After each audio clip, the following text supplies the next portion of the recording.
Hey, welcome back. Hope you're well. Today what I want to talk about is the European Union. And this is a biggie. Should the left start arguing to get out the whole thing? And what's provoked me into starting to maybe get this discussion going is what's happened in Greece. And Greece is one of these things where you get this kind of, impotent rage about the whole thing. Because of just how unjust and terrible the situation is and what's been inflicted on the country. And in terms of the role of the European Union, it's worth just quickly discussing what's actually happened in Greece.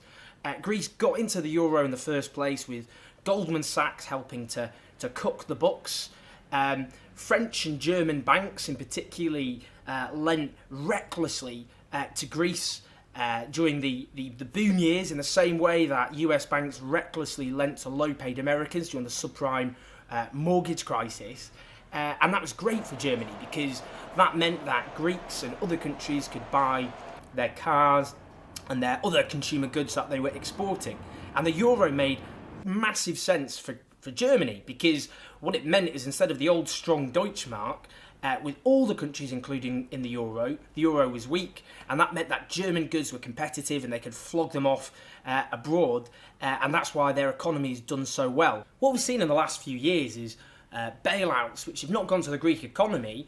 Very little of it has. Most of it's bailed out German and French banks, where they've been forced to impose austerity measures which have achieved nothing except cutting a quarter of the Greek economy, leaving a quarter of the population out of work, over half of young people out of work, sending the infant mortality and the suicide rate, once the lowest in Europe, hurtling as a consequence. And the debt has just mounted as a proportion of the Greek economy. It's simply not working. Now, as the French economist Thomas Piketty has pointed out, Germany is the worst offender of any European country when it comes to debt in the 20th century.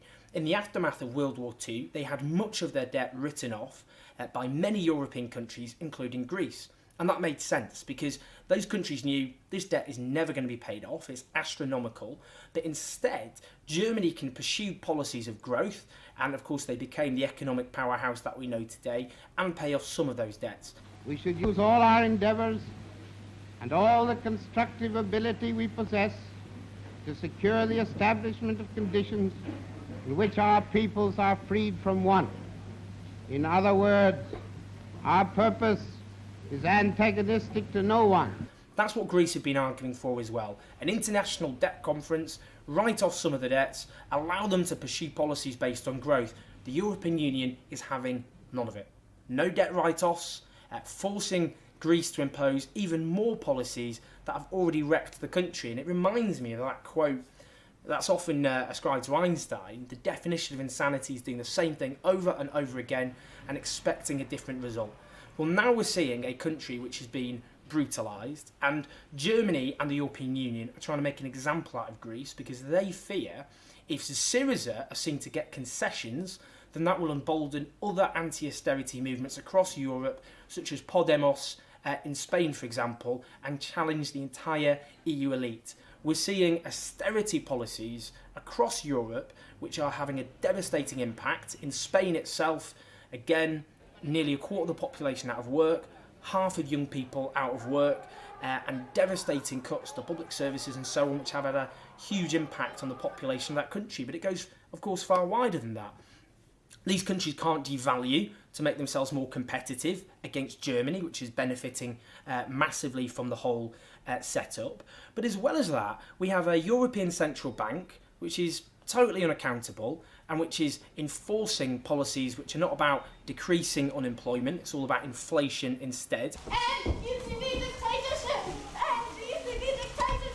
You've got a massive democratic deficit, a lack of accountability at the heart of the European project. You've got the Transatlantic Trade Investment Partnership, negotiated in secret with large corporations between the EU and the US. You've got other treaties that promote the privatisation of public services, directives that stop, for example, the renationalisation of railways if the people of this country had decided to do so. It's an attack on democracy as things stand. And it does raise a big question about how anyone who believes in an alternative to austerity and an alternative to free market dogma within the current European Union can possibly achieve those sorts of ends. So, as things stand, I think a debate needs to open up on the left about whether we should stay within the European Union. And it's worth bearing in mind a referendum is coming up. David Cameron is negotiating a deal which will basically probably be a European Union with even less social protections than we currently already have today.